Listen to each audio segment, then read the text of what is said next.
세상의 변화를 알아가는 즐거움, 투자로 인생을 바꾸는 사람들, YG클럽. 지금 고정 댓글을 확인하세요. 아우성 아닙니까, 아우성? 아니, 중국 쪽에서 어떻게 들리는 내용이 좋은 게 없어요.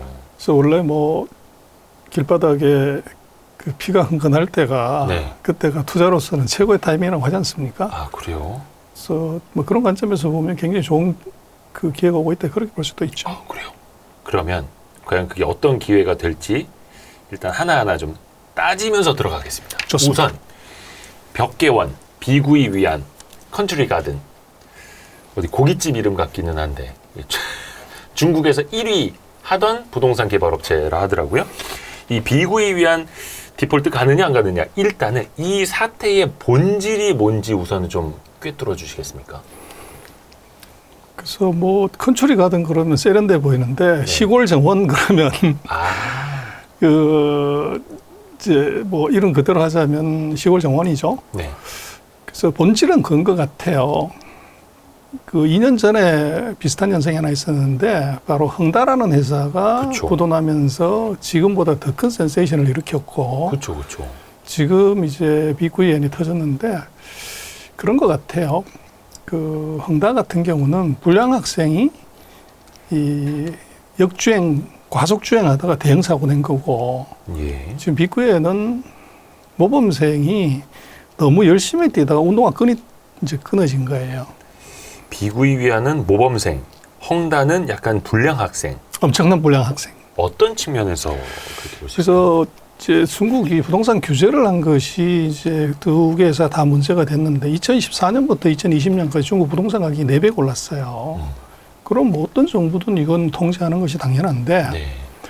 그래서 2021년부터 이제 무리하게 확장하지 말고 현금 확보하고 부채비율을 낮추라고 그랬는데 이 경험이 독이라고 흥다 회장은 2017년에 똑같은 조치가 나왔을 때 풀로 돈 땡겨가지고 땅 풀로 사고 집을 풀로 지어서 이제 그 다음에 부동산 경기 부양책에 엄청난 수혜를 봤어요. 아하. 그래서 2017년에 흥다의 시자인 회장이 중국 부자 1위를 했어요. 네. 이 경험이 독이 된 게 이번에도 그렇다고 생각을 하고 있는 돈 다 질렀던 거죠. 아하. 그래서 정부가 축소 경영, 현금 확보 이제 이걸 하라고 했는데 정반대로 해서 터진 게 2021년의 흥다 사건이에요. 헝다 사태.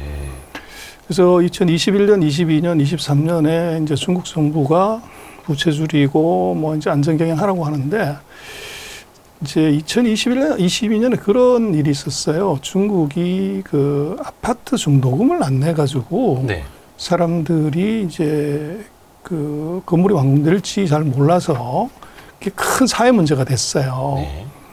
그래서 그거는 이제 경기 나쁘니까 건설회사가 부도가 나고 그 중도금 넣은 사람들은 뭐 중도금이라는 게 자동으로 은행에서 빼가는 거잖아요. 그렇죠. 그러다 보니까 이거 집이 설지도 안 설지도 모르는데 내가 돈 어떻게 넣어 그래서 이제 아파트 청약한 사람들이 돈을 안 넣기 시작한 거죠. 아파트 청약한 사람들이 중도금을 넣지 않기 시작했다. 그렇죠. 못 믿겠습니까? 그렇죠. 근데 그게 이제 사회적으로 큰 문제가 되니까 정부가 나선 거예요. 그런 가뜩이나 경기가 나쁜데 그런 일이 벌어지면 네. 부동산 업계에 더 추가적인 부도가 나올 수 있는 거죠. 그래서 건설회사들이 책임 준공해라. 책임지고 그리고 돈은 이제 준공하고 나면 일단 우리가 정부가 주고 나중에 이제 청약한 사람이 받아라. 네. 그렇게 해서 이제 건물을 완공을 시켰어요. 네. 근데 거기에 가장 충실하게 거기에 이제 부응을 한 사람이 바로 1등 하던 비구이엔이에요. 그래서 작년에 집을 70만 채를 완공을 했는데 2등 하는 회사는 그거 절반도 안 돼요. 그리고 금년에도 28만 채를 완공을 했는데 2등 하는 회사가 2배 이상 차이 나게 많이 완공을 했어요. 근데 문제는 완공을 해도 그 사이에 이제 인건비 무지 올라가고 자재비 다 올라가가지고 네. 했는데 사람들이 돈을 잘 안 내는 거죠. 그래서 빨리 완공을 한 것이 사실은 돈은 많이 들어가고 자금 회수는 안 되고 네. 그러다 보니까 정부가 이게 하라고 하는 대로 너무 열심히 하다가 이제 끈이 터져버려서 달리질 못하는 거죠. 근데 재미난 것은 이제 왜 부도가 났냐 그러면 10억 불, 5억 불짜리 2개 10억 불의 외화 채권을 이게 금리 4.2, 4.8%짜리에 이자를 못 내서 부도가 났어요. 네. 그래서 중국에서 1등하는 회사가 원금을 10억 불을 못 갚았다고 그러면 그건 뭐 충분히 어렵구나 그럴 수 있는데 이자 한 280억인가 300억 되는 거 이걸 못 갚아서 부도를 냈다고요.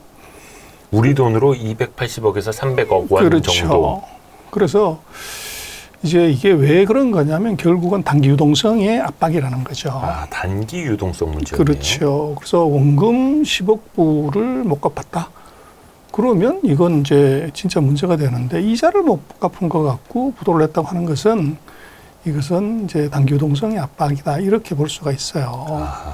그런데 이제 그게 왜 문제가 됐냐면 중국이 2021년에 집값이 폭등하니까 건설회사들을 이제 과도하게 부동산 과열을 하지 말라고 하는 가이드라인을 3개를 만들었어요. 네. 그래서 줄을 빨간 걸 3개를 그어놓고 3개를 다 건드리면 대출을 해주지 마라. 예. 빵.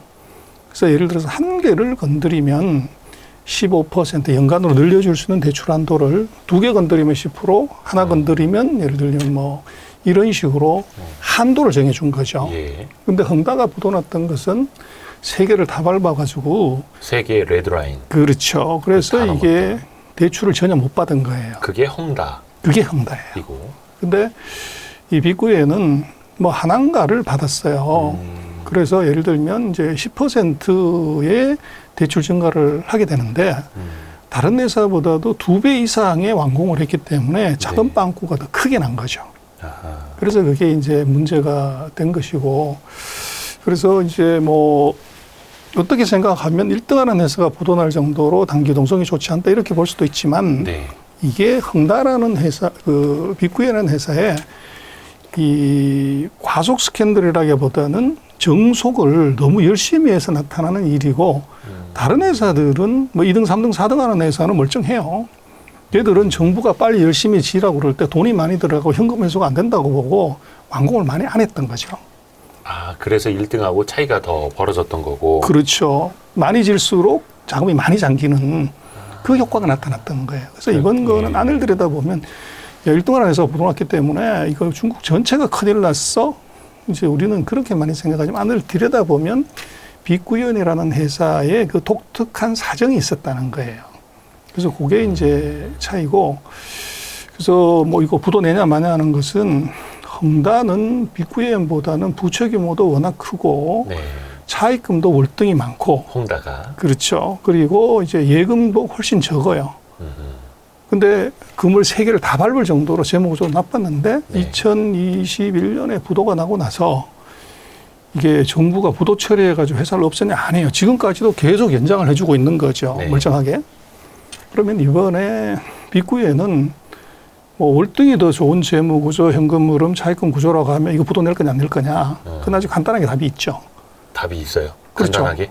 헝다도 부도를 안 냈는데 지금 그보다 좋은 그래서 정부의 지침에 정면으로 역행해서 거덜난 회사도 부도를 안 내고 있는데 정부의 정책을 충실히 따르다가 단기 유동성 압박이 난 회사를 부도를 낼 거냐? 그건 상식선에서 아닐 거라고 보는 거죠. 그러면 비구이 위안이 약 이자만 한 300억 원 정도 못 갚고 있는 것. 이것은 큰 문제는 되지 않을 것이다 라고 보시는 거고 잠깐 우리가 많이 헷갈리는 게 우리는 헝다가 다 망한 줄 알고 있었거든요. 근데 헝다가 파산한 거는 아니었던 거예요. 중국 내에서. 근데 그렇죠. 최근에 들린 소식은 미국 법원에다가 헝다가 파산 보호 신청을 했다고 합니다. 그러면 이거는 어떤 의미입니까? 또 왜 미국에다가 파산 보호를 신청하는 겁니까? 그래서 이제 실질적으로 헝다는 부도가 난 것인데 네. 부도 처리를 중국이 계속 안 해준 거죠. 가만 내버려 둔 거죠. 법인만 그냥 유지를 해줬다라는 거예요? 아니죠. 그래서 얘들이 이제 그 아파트 건설 물량이 워낙 많았기 때문에 예. 그거 부도 내버리면 이제 중도에 예.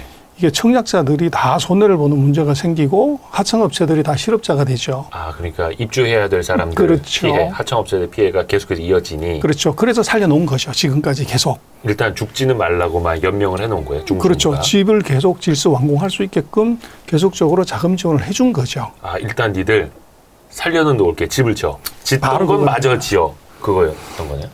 그게 이제 아직까지 안 끝난 이유고. 근데 지금 이제 문제는 중국 국내 문제는 그렇게 해결할 수 있어요. 네. 근데 해외 채권자는 그게 안 되죠. 만기 돌아왔을 때 이제 못 갚으면 바로 이제 부도 처리를 할 수밖에 없는데. 그죠. 해외에서 뭐 예를 들어서 채권을 갖고 있는 투자자들. 그렇죠. 네. 그래서 거기에 이제 이번에 들어온 것은 챕터 11을 신청하게 되면 법정 관리를 들어가는 거잖아요. 네. 모든 채무가 이제 동결되고 유예되죠. 결판 날 때까지는. 네. 그래서 그걸 노린 겁니다. 동결을 시켜버리기 위해서. 그렇죠. 그래서 국내는 이미 동결돼 가지고 부도날 위험이 실질적으로는 사실은 없어졌고. 네. 그래서 문제는 미국에서 부도가 나면 진짜 부도가 날 수 있는 것이기 때문에 거기에 법정 관리를 신청하게 되면 이제 그 판결 날 때까지는 이제 현상 유지가 되는 거죠. 그러니까 예를 들어서 미국인 채권자들에게 그렇죠. 헝다 입장에서는 채무자들에게 우리 당장 그 돈을 드릴 수 없는데 당신네들이 자꾸 우리한테 돈 갚으라고 하지는 말고 그 사이에 법원에 파산보호를 신청해 놨으니 일단 좀 시간을 끌어보겠습니다. 그렇죠. 근데 그 사이에 우리가 분양을 해서 중도금 다 들어오고 하면은 이걸로는 당신네들에게 채권을 좀 갚아줄 수 있어요. 이겁니까? 바로 그거죠. 그러면은 헝다는 그럼 앞으로 어떻게 되는 거예요? 이게 그럼 살아있는 거예요? 죽은 거예요? 이거 무슨 슈레딩거의 고양이도 아니고 이거. 그래서 이제 그게 그 중국이 우리도 그렇습니다만은 예를 들어서 대우건설이 1등하던 회사 부도났잖아요. 대우건설. 네. 근데 그게 지금 없어졌냐 이거죠. 아. 그래서 주인만 바꾸고 네. 그리고 새로운 경영자가 들어와서 우리가 지금 대우조선도 마찬가지잖아요. 산업은행이 출자 전환해서 부채를 다 자본으로 바꾸고 제3의 예를 들면 H그룹을 이제 투자가로 모셔서 현금 갖고 와서 기존 주주 지분은 삼각하고 0으로 만들고 그렇죠. 감자 새로운 이제 주주가 30% 지분 갖고 들어오면 이게 새로운 주인이 되는 거죠. 그렇죠. 그래서 중국은 똑같은 구조를 가져가요.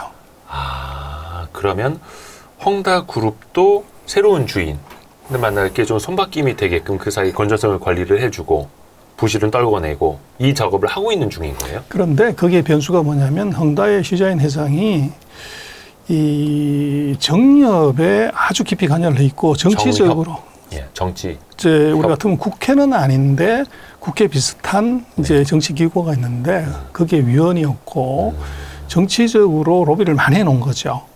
그래서 이제 우리가 그 사이에 자산이나 뭐 이런 게 많기 때문에 건물 완공해서 자산 가격이 회복이 되면 우리 다 갚을 수 있다. 아하. 그래서 부도 내고 그다음에 이제 대주주 지분 상각시키는 거 유예해줘라. 이제 그렇게 계속 로비를 한 거죠. 아하. 그리고 그것이 뭐 다 그렇지만 건설업이 뭐 어느 나라든 그 정치권이나 이쪽에 로비를 많이 하잖아요. 예. 그래서 그 효과가 아마 제가 볼 때는 있는 것 같아요.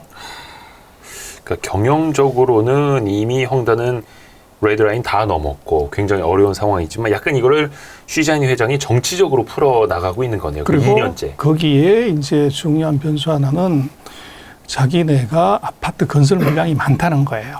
그래서 건설 물량이 만약에 부도나서 스톱이 됐을 때 이제 인민들이 크게 손해를 보면 데모할 가능성이 있고 거기 하청 회사들이 수천 개가 있기 때문에 그 고용 문제가 걸리는 거죠. 그것을 어떻게 보면 헝다의 약점이기도 하지만 그걸 가지고서 정부하고 사실은 내고를 하고 있다고 봐야 돼요. 그러니까 그 분양자들과 하청업체가 그렇죠. 일종의 인질이 된 거네요. 그렇죠.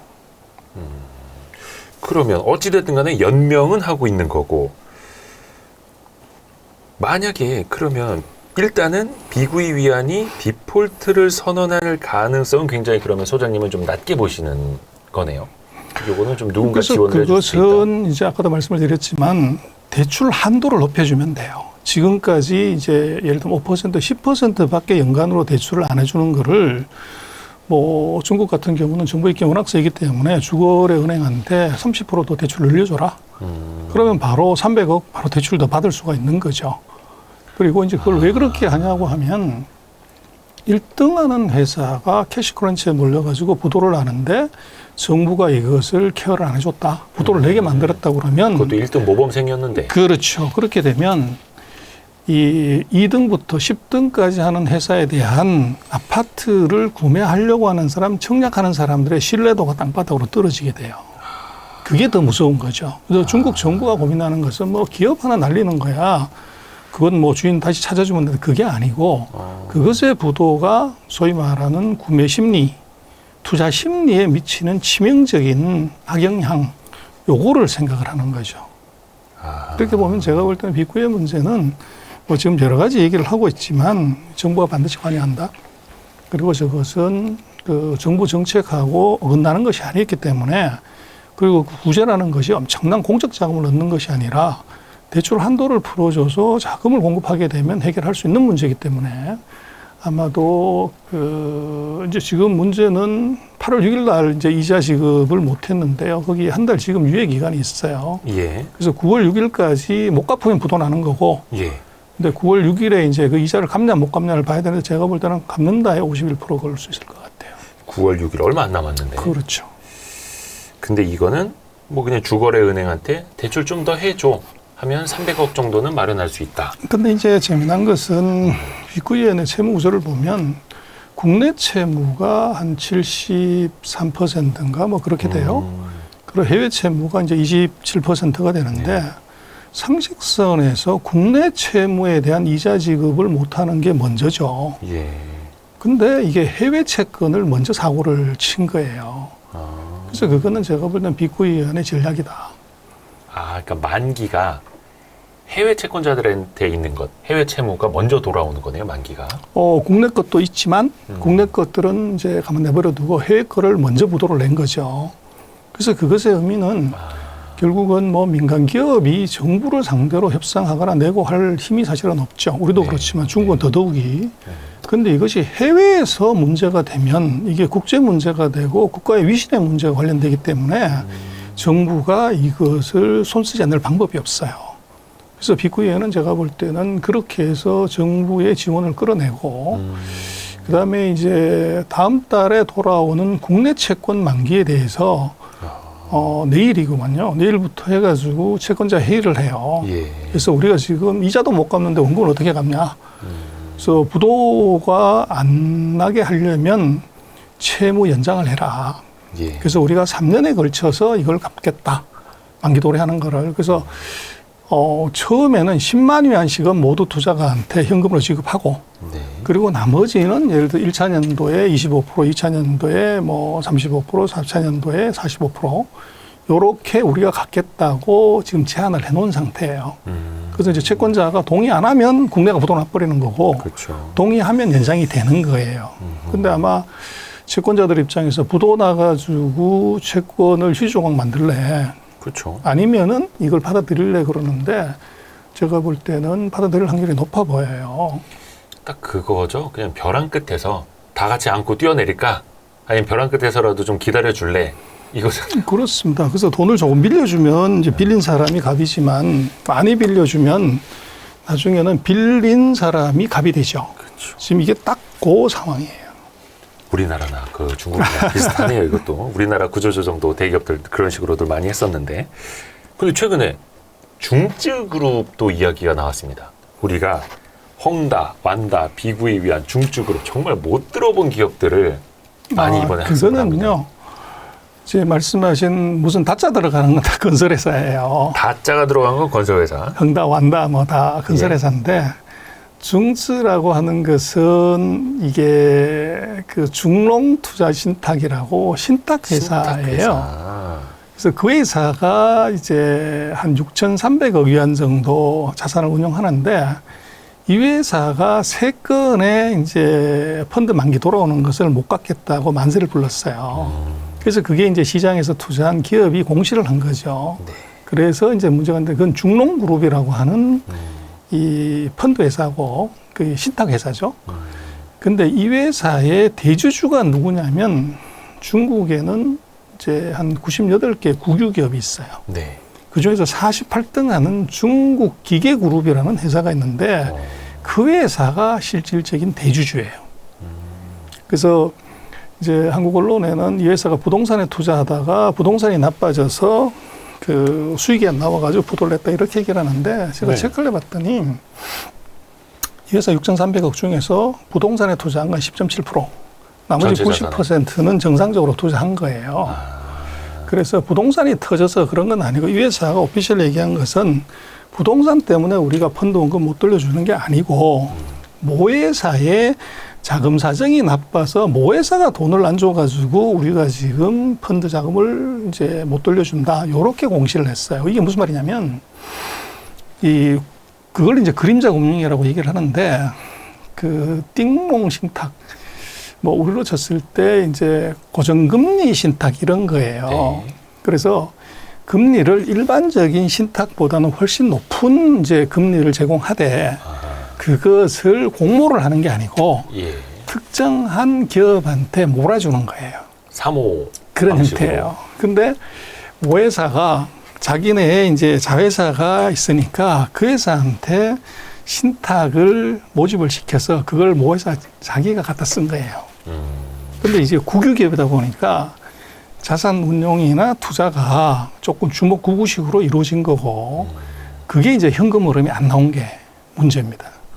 그래서 거기 얘기하는 게 뭐냐면 중농그룹은 부동산의 투자 실패로 우리가 환매에 대응하지 못한다는 얘기가 아니고 모회사의 유동성 압박 때문에 우리가 지금 이걸 환매를 못하고 있다. 이렇게 공시를 했어요. 네. 그래서 그게 약간 다른 점인데 우리는 이제 부동산이 어려우니까 그것도 부동산 때문에 부도났다. 이렇게 이제 얘기를 하는 것이고 그래서 이제 중농신탁을 보면 6,300억 위안 정도를 운용을 하고 자산이 뭐 1조가 넘기 때문에 뭐 이게 그냥 한국 돈으로 곱하기 190을 하면은 뭐 어마어마한 돈이 되죠.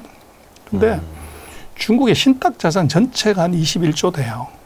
근데 얘들이 운영하는 게 한 6,300억이면 대략 한 3%? 그 정도 점유율이에요. 네. 그래서 우리도 예전에 뭐 투신회사들 많이 부도나고 했었지만 전체 투신 시장에서 3% 되는 회사 하나가 부도났다고 그래가지고 투신이 뭐 다 망하냐 이런 건 아니죠. 그래서 그 소문하고 달리 그 회사의 영향력 자체를 놓고 보면 그 규모가 크지 않아요. 크지 않고 모회사가 국유기업이기 때문에 그것은 어떤 형태로든지 이제 정리할 가능성이 높죠. 중국 기계그룹이 국유 기업인 거예요? 48위 정도 하는 국유기업입니다. 그러면 여기는 뭐 당연히 망할 리는 없는 거고 국유 기업이라는 건 정부가 소유한 거고 정부가 어떻게 보면 채무를 보증해 줄 수 있는 거니까요. 그렇죠. 예. 그러면 뭔가 이게 금융 위기까지 흔히들 이제 최근에 언론에서 보면 중국판 리먼 브라더스 사태 되나, 그렇죠? 중국판 리먼 사태 터지나, 막 이런 식으로 헤드라인이 좀 자극적으로 써지는데 그러면 거기까지는 좀 염려하지 않아도 되는 걸까요? 이제 저는 그 우리가 물론 이제 언론이 뭐 경종을 울리는 건 의미가 있지만 네.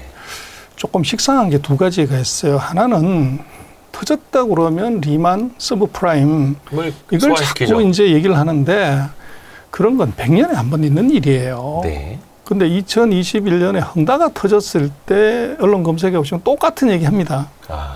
근데 헝다 아직도 멀쩡하게 그냥 있단 말이에요. 예.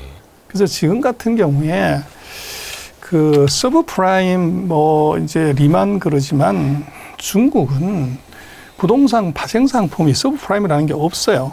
그렇죠. 그리고 두 번째는 이게 다른 나라 뭐 이런 쪽으로 파급이 돼야 되는데 중국은 외환시장, 금융시장이 개방돼 있지 않아요. 그렇죠. 그리고 중국은 이게 대출 상품 자체가 은행이 담보 잡고 대출을 해주는 게 그게 전체고 금융산업의 낙후가 그걸 이제 레버리지 상품을 만들거나 파생 상품을 만들 수 있는 실력이 안 돼요. 그래서 이게 부도가 나면 담보 실행하고 모자라면 격리 들어가는 이제 그리고 손실이 나는 것은 부실로 터는 것이 중국의 은행이지 이게 그 자산을 유동화시켜서 운용사들이 투자가들이 이거를 보유하고 있어가지고 그것도 레버리지로 사가지고 문제가 되는 게 구조적으로 없다는 거예요.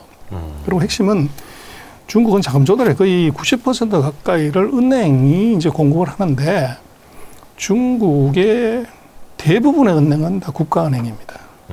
그 재무부가 대주주, 우리가 알고 있는 공사은행 뭐 하는 이 은행들 전부 국가은행이에요.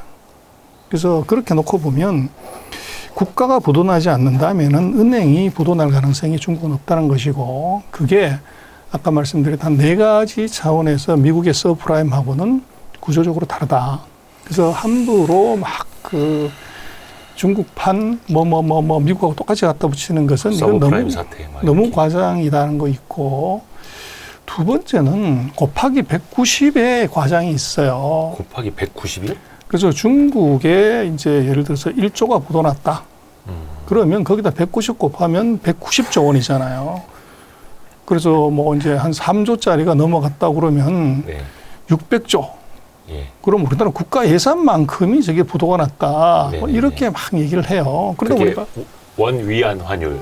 그렇죠. 그래서 그렇게 가면 우리로서는 야 큰일 났다 저 나라 그렇게 보는데 그렇게 보면 안 되고 예.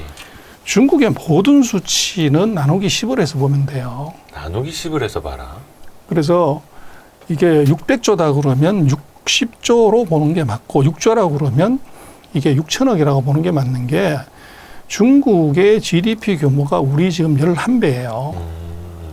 그래서 그걸 같은 이제 사이즈, 그 예를 들면 미국 같은 경우는 어떡하냐. 부채 규모가 얼만데 그 부채에다 1,300 곱해버리면요.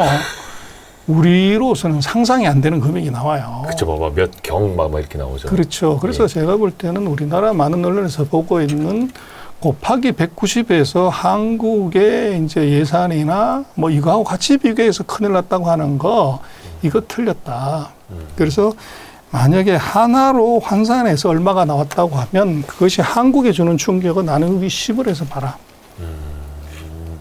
곱하기 190 그냥 환율을 곱할 게 아니라 GDP 대비로 봐라. 그렇죠. 사실 중국판 서브프라임 모기지 사태 정도 되려면 파생 상품 줄줄이 터지고 은행들, 투자은행들 파산하고 아무리 은행이 돈을 많이 갖고 있어도 절대 빌려주지 않으려고 하고 국가가 나서서 믿으라고 해도 안 믿고 일단 내 돈부터 내놔라고 서로가 돈을 찾아가려고 하고 그 정도 돼야 금융위기, 시스템의 위기가 되는 건데 일단 언론사들도 결국 이제 클릭 장사이기 때문에 유튜브나 언론사나 비슷합니다. 우리도 썸네일은 자극적으로 써야지.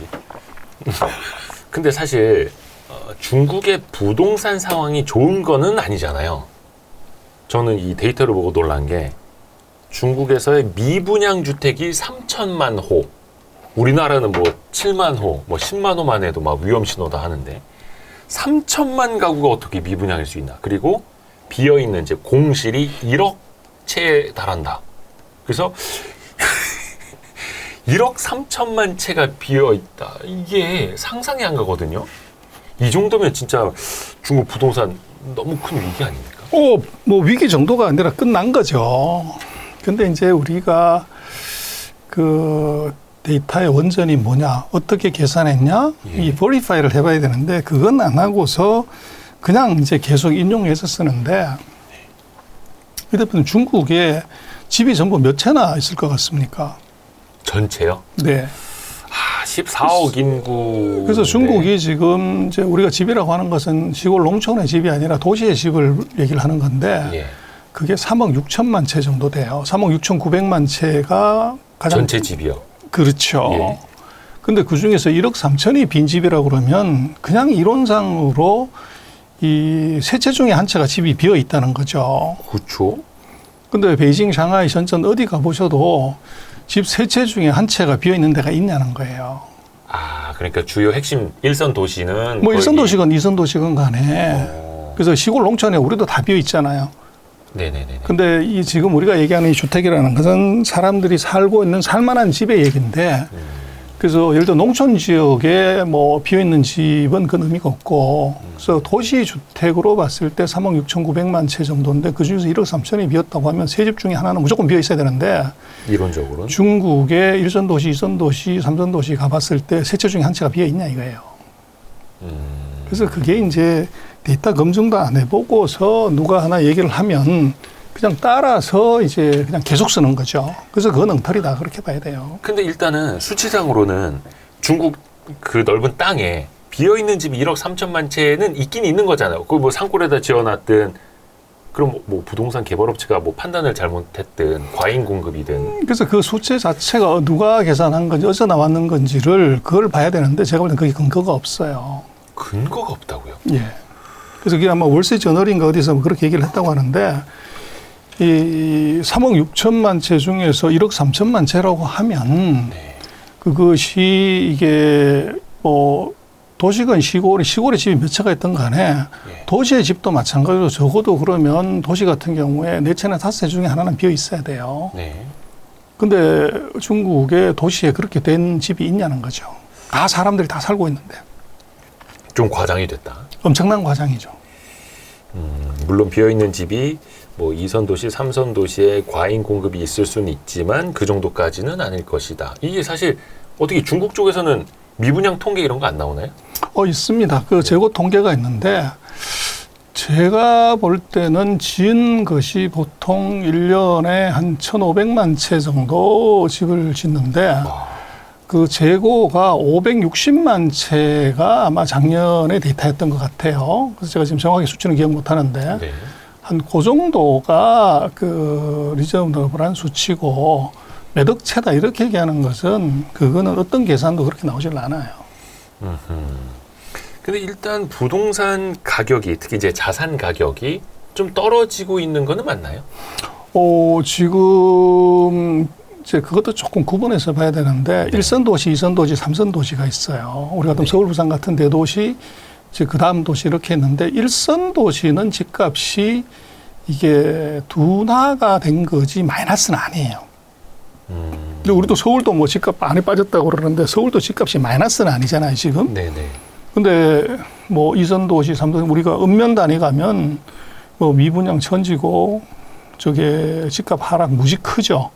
그래서 중국이 2선 도시, 3선 도시는 하락폭이 굉장히 큰데 1선 도시는 뭐 아직은 플러스예요.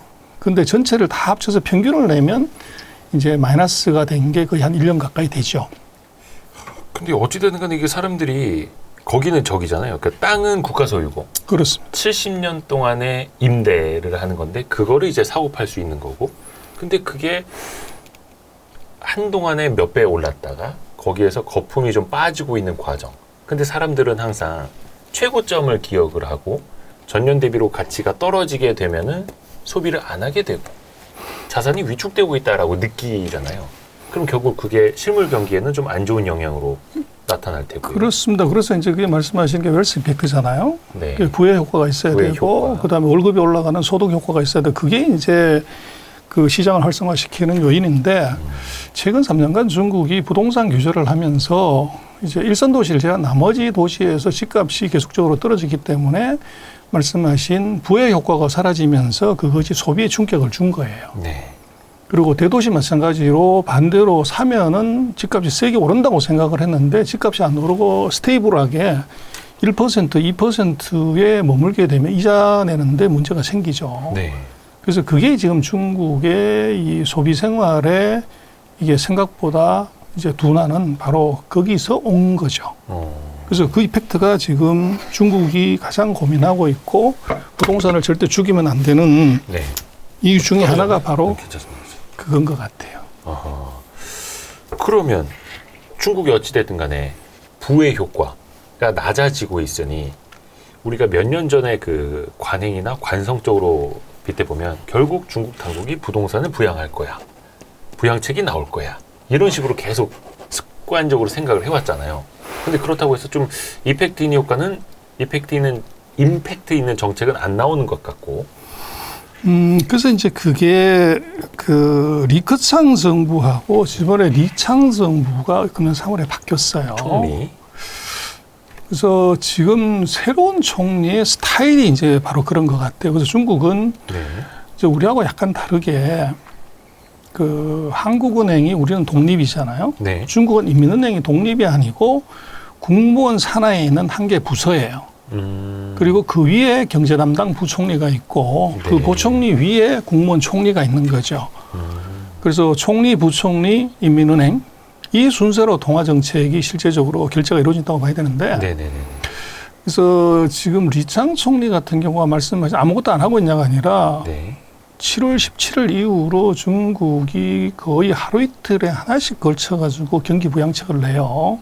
근데 우리가 별로 이제 거기에 감동을 못 받는 거죠. 네. 그 이유가 제가 볼 때는 그 지난번 리커창 총리 같은 경우는 이제 어떻게 보면 조금 줏대 있는 정책을 했던 것 같고 지금 리창 총리는 이제 전직이 샹하이 당서기를 했어요. 근데 네. 리창 총리는 한 번도 중앙정부에서 일을 해본 적이 없는 사람. 중국 원래 총리가 되려면 5년 전에 이제 중앙에 올라와서 부총리로 5년 동안 총리를 보좌하면서 총리업을 익힌 다음에 진짜 총리가 되는 네. 거예요. 근데 이번에 리창 총리는 최종 지위가 이제 상하이에 당서기를 해본 것이 다고 중앙정부의 경험이 전혀 없어요. 상하이 당석이라고 하면은 상하이 시장 그렇죠. 정도죠. 예. 그래서 이제 시장보다는 높은 사람이 당서기입니다. 아, 그래요? 예, 시장은 이제 넘버 2예요. 중국은 당이 먼저기 때문에. 당이 먼저기 때문에. 그래서 그 전국적인 경제를 운영해 본 경험이 없어요. 네. 근데 이제 하나 우리가 참고해 볼 수 있는 것은 샹하이가 코로나가 퍼졌을 때 이제 우한도 그랬었고 뭐 시안도 그랬었고 바로 봉쇄를 해가지고 잡았는데 샹하이는 특이하게 일주일 동안 푸동 먼저 봉쇄하고 푸시 그 다음번에 하고 뭐 이런 단계적인 조치를 했었어요. 네. 근데 코로나가 그걸 이제 안 기다려 준 거죠.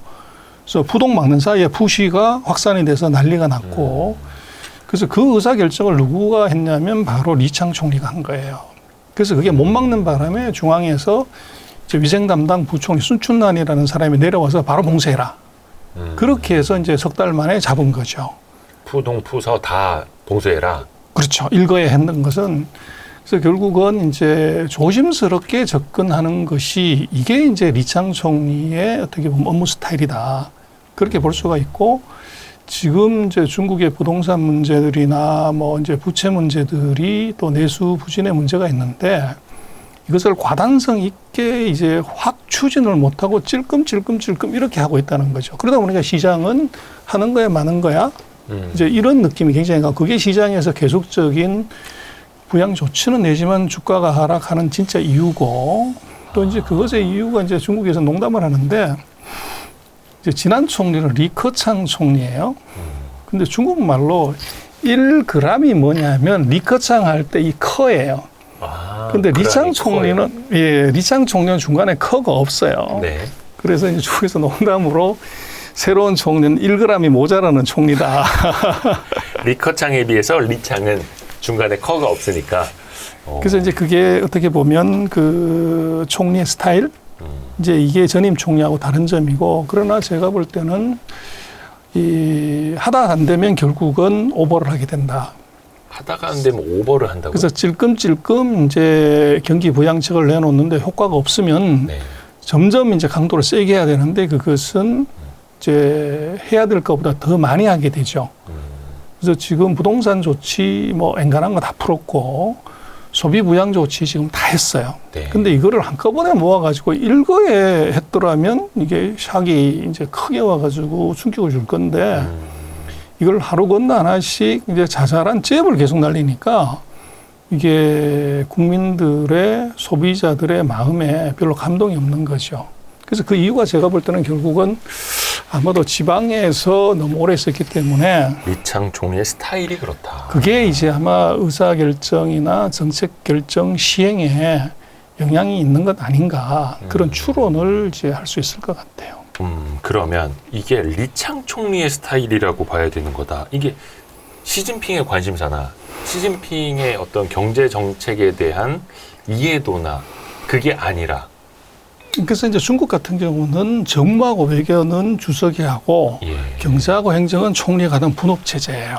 분업이 되나요? 그래서 이제 근데 이제 과거 같은 경우는 경제가 왜 나빠지냐고 그러면 이제 총리 욕을 하는 거죠.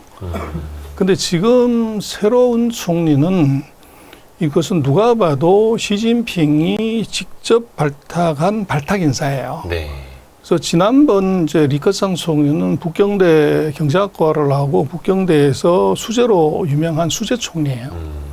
근데 이번 이제 리창 총리는 그런 이제 엘리트 코스가 아니고 또 지방의 경험만 갖고 있는 총리인데 시장의 기대는 뭐였냐고 그러면 최근 5년 동안 중국의 경제 성장이 물론 코로나가 있으면 계속적으로 떨어져요. 네. 그 이유가 뭐냐가 여러 가지가 있지만 그중에 정치적으로 해석을 하자면 1번 이제 시진핑 주석과 2번 리커창 총리 간의 갈등이에요. 그래서 이것이 상하 관계가 아니라 한 사람은 공청단파의 이제 어떻게 보면 대표 선수고 또 한 사람은 태자당파의 대표 선수다 보니까 이것은 정권이나 권력을 놓고서 서로가 이제 어떻게 보면 경쟁하는 그런 관계였다는 거죠. 그래서 예를 들면 이 리커창 총리가 경기 부양을 위해서 코로나를 이제 스톱시키자. 그래서 전체 공무원들 모아놓고 온라인으로 그렇게 얘기를 했는데 이제 시진핑 주석이 무슨 소리냐. 국민 안전을 위해서 하면 안 돼. 스톱시켜버린 거죠. 엇갈렸죠. 그리고 이제 그 불뿌리 경제를 살리기 위해서는 노점상 경제를 활성화하고 소상인을 지원해야 된다. 그렇게 발표를 했는데 시진핑 주석이 사회 안정을 위해서 그런 거 하면 안 돼. 스톱시켜버린 거예요. 그래서 두 사람의 갈등이 이제 그 경제 정책에 있어서 많은 혼선이 있었고 그것 때문에 이제 경제가 영향을 받았다 이렇게 할 수 있는데 새로운 총리에 대한 기대는 이것은 주석과의 갈등 관계가 아니라 확실한 상명하복의 관계이기 때문에 네. 이건 실세 총리라는 거죠. 그래서 예를 들어서 뭐 회장님하고 사장님하고 싸우면 누구 편 들어야 되냐. 예. 오래 버티려면 회장님 편 들어야 되지만 예. 당장 인사고과 좋게 받으려면 사장님 편 들어야죠. 그래서 그게 이제 시진핑 리커창의 관계였다고 하면 지금은 이제 사장님하고 회장님이 한 몸이라고요. 그래서 지난 정부 같은 경우는 사장님과 회장님이 싸웠을 때 그 밑에 있는 상무들은 뭘 하냐? 아무것도 안 하는 거죠. 딱 엎드려 있는 거죠. 그렇죠. 그게 중에서 그 탕핑이라고 하는 유행어가 나온 게 바로 그것 때문에 그렇죠. 복지부동. 그렇습니다. 근데 이제 새로운 정부에서는 그 관계가 없어졌기 때문에 정부가 액티브하게 이제 해서 좋을 거라고 생각했는데 뚜껑 열었더니 이게 이제 기대보다 영 못 미치는 거죠. 그렇게 되면 지금 총리가 뭐 능력이 부족하냐 실행력이 떨어지냐가 아니라 이것은 최고 지도자의 사람 보는 눈으로 이게 기결될 수 있어요. 그래서 이게 그 지도자 리스크로 전이가 될 위험이 있어요. 근데 중국으로서는 그거 절대 좌시 못하죠. 그래서 제가 볼 때는 아마 8월, 9월 달 두고 봐야 되겠지만 네. 아마 소비나 경기 지표가 나쁘게 나오면 경기 부양책은 계속 나온다. 언제까지? 수치가 좋게 나올 때까지. 부양책은 그러면 그러니까 시장이 기다리는 큰 거 한 방, 스트레이트 어퍼컷 훅이 아니라 잽으로만 나오는데 시장이 좋아질 때까지 이 잽은 계속된다. 그렇죠. 참다 못 참아서 끝에 가면 큰 게 나오게 됐죠. 지금 같은 상황이라고 하면. 또 일각에서는 또 그렇게들 보는 사람 많습니다. 그 공동부유라는 기치. 그러니까 공산당이고 사회주의니까 양극화가 너무 심해진다. 부동산 경기를 많이 부양해 놨더니 부자들은 너무 잘 살게 되고 가난한 사람들은 정말 가난하게 되고 이게 어떻게 사회주의냐. 그래서 다 같이 잘 살자 공동부유라는 걸 시진핑이 굉장히 강조하고 있지 않습니까? 그것 때문에라도 더 이상은 부동산 경기를 부양하지는 못할 거다. 안 할 거다. 이런 시각들이 있지 않습니까? 뭐 그렇게 이제 추론할 수는 있는데요. 시진핑 일기 정부의 국정 아젠다는 중국의 꿈이었어요. 차이나 드림. 미국의 아메리칸 드림이 있으면 중국엔 차이나 드림이 있다. 네.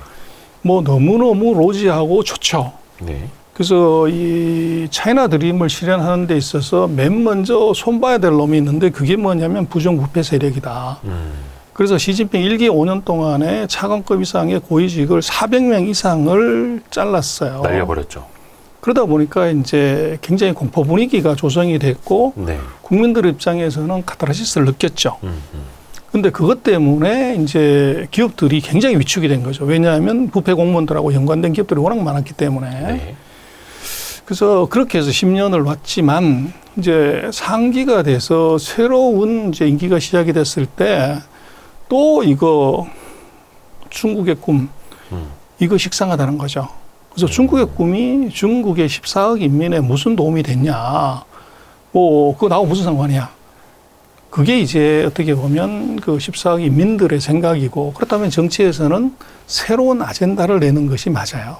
그래서 시진핑 상기 집권의 새로운 국정 아젠다가 방금 얘기하신 공동부유예요. 네. 그래서 그 이제 아젠다를 바꾸고 야 중국의 꿈을 실현하는데 그 꿈 실현해서 뭐하냐? 같이 잘 먹고 잘 살아야지. 그렇죠. 요게 공동부유고 그것을 맞추기 위해서 한 것이 뭐냐면 공동부유의 적은 뭐냐? 거기도 공공의 적을 만든 거죠. 그래서 떼돈 버는 놈, 이제 사회적 불평등을 조장하는 놈이 세 놈이 있다는 거죠. 첫 번째 부동산 업자, 두 번째 플랫폼 기업, 네. 세 번째가 교육업체, 사교육업체. 아, 그래서 요 세 개를 때려잡은 것이 공동부유의 어떻게 보면 아젠다를 실천하는데 손을 봤던 거죠. 근데 문제는 이 세 개를 때려잡음으로 인해서 사람들이 초기에는 카타르시스를 느꼈지만 이게 지금 부동산 중개업이 굉장히 높은 수익이에요. 네. 플랫폼 기업 이것도 엄청난 이제 수익 사업이고 또 사교육도 무지 이제 그 수익률이 높았기 때문에 여기가 급여도 높고 대우도 좋아요. 그러다 보니까 이걸 때려잡다가 보니까 이 세 개 업종에서 사람을 안 뽑고 대대적인 구조조정을 하게 됐고 그게 네. 청년 실업률이 올라가는데 결정적으로 기여를 했어요. 부동산 플랫폼 교육. 네. 그리고 이게 그 사회적으로 돈 있고 떼돈 벌었다는 사람들이 이 사람들인데 이 사람들을 때려잡음으로 인해서 시진핑 1기 정부에서 부정부패 단속하는 데서 카타르시스는 느꼈지만 네. 기업이 겁먹고 투자 안 이게 하고. 투자를 안 한 현상이 예. 이번에 나타난 거죠. 그래서 그게 이제 말씀하신 공동부유라는 것은 이건 아젠다고 그게 뭐 구체적으로 언제까지냐 그러면 2035년, 2050년까지예요. 근데 그것이 이제 어떻게 보면 정권이 이제 확보가 됐고 또 어떻게 보면 이제 새로운 아젠다로서 효과는 충분했기 때문에 제가 볼 때는 작전상 후퇴한다. 그래서 이 부동산에 관한 규제를 7월 이후에 거의 다 풀었고 하나 정도만 남겨놓고 다 풀었어요. 그리고 플랫폼 기업들 규제 다 풀었고 이제 기업들이 확장해라, 사람 뽑아라. 이제 그렇게 얘기를 하고 사교육은 아직도 그대로 막아놨어요. 네. 근데 사교육은 뭐 우리도 그랬지만 80년대에 우리도 똑같은 현상이 있었지만 뭐 자녀들 교육시키겠다고 하는 거 그거 어떻게 막습니까?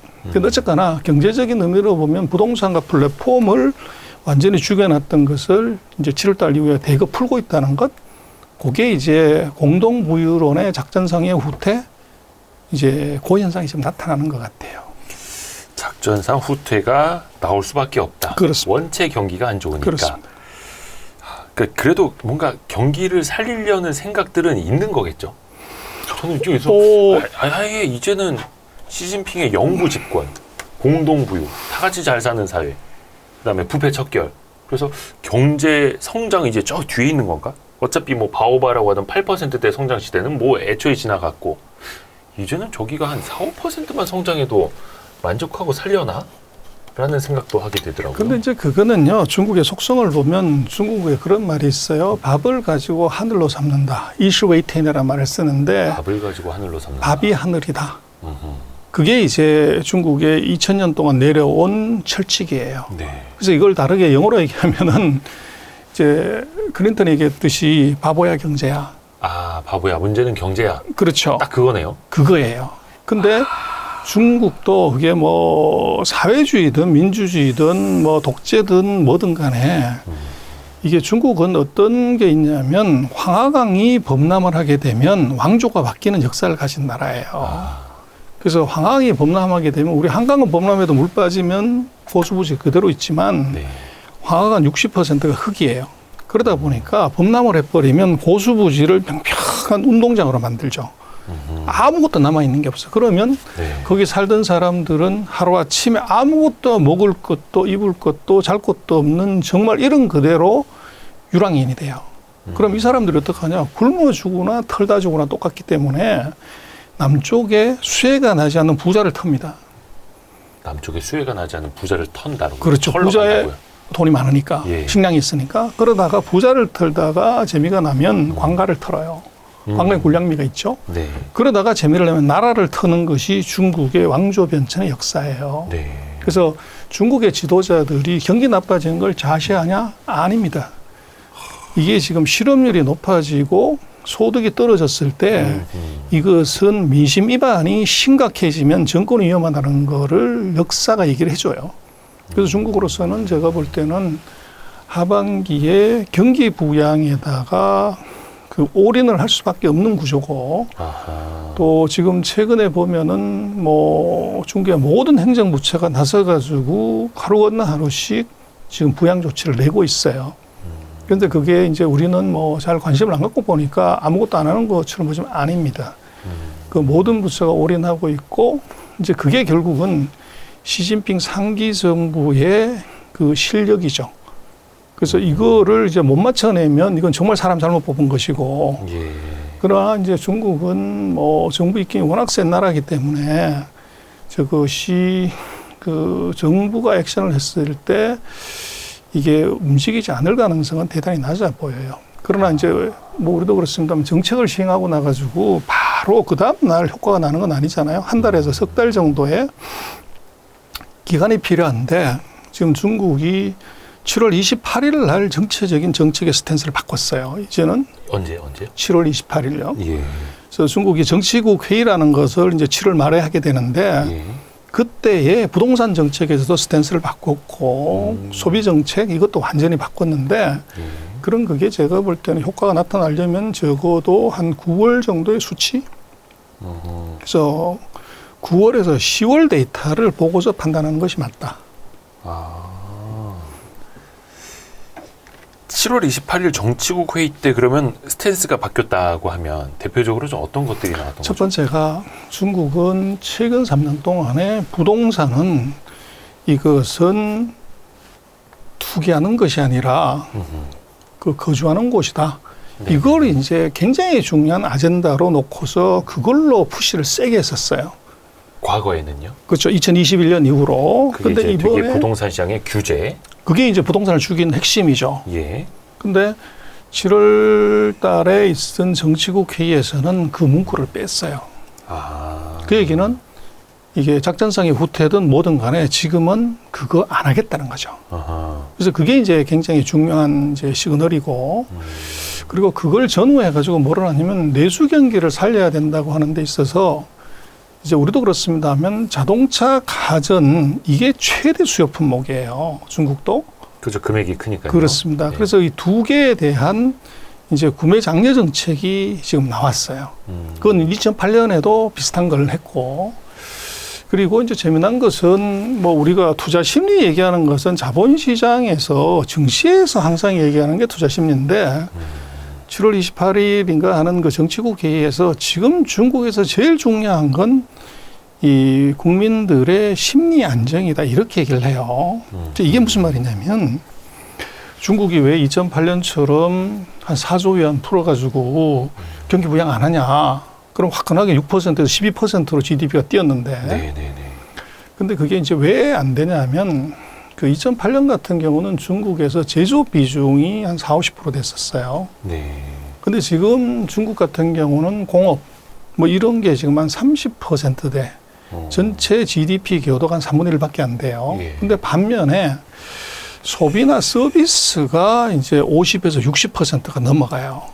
그러다 보니까 제조 시대에는 SOC 투자하고 공장 투자하면 바로 이제 약발을 받지만 지금은 이제 서비스하고 소비가 영향을 받는 것이지 SOC만이 투자한다고 그래서 경기가 좋아지는 게 아니에요. 그래서 그게 이제 중국이 왜 화끈하게 돈 안 푸냐 하는 것에 이제 중국이 서방이 볼 때는 미적거리는 이유고 첫 번째 산업 구조가 바뀌었다는 것이 하나 있고 두 번째는 중국이 2008년에 4조 원을 퍼부었을 때 그게 대략 GDP의 18%를 본 거예요. 네. 근데 지금 최근 1년 동안 중국이 GDP는 3% 성장하는데 통화량을 2자릿수로 늘렸어요. 그래서 돈이 무지 많이 사실은 풀린 건데 이 돈이 다 어디로 갔냐.